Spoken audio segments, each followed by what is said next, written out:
হ্যাঁ, লোকাল মাছ পাওয়াই মুশকিল। এই যে শিঙিগুলো বড় বড় আছে। বেশ সর্বনাশ, ভালো মাছ পাইছি।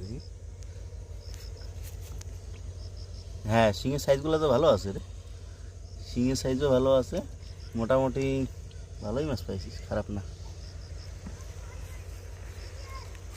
এটাতে আর কিছু পাবি?